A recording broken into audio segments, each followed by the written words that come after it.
Els nens, l'eina més rica que tenen per aprendre és el joc.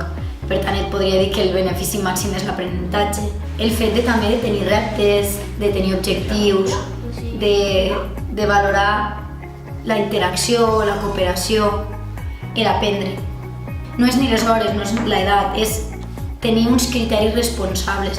Quan li diem que ha de fer esport, no vol, quan substitueix els amics del carrer per les noves tecnologies, llavors sí que podem dir que passem de benefici a perjudici. També hem d'aprendre tant com és a jugar sols, jugar amb família, jugar amb nens, jugar al carrer, però també saber avorrir-se.